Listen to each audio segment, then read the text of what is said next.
Hi, very good evening. I'm Kriti Vasan. I was invited as a chief guest for today's Vasudhaiva Kutumbakam, the annual day of the Velammal Bodhi Campus.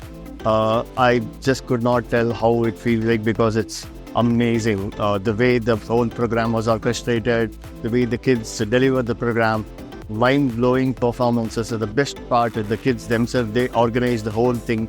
They were anchoring, and what an amazing feat that they've got for the entire 1 year.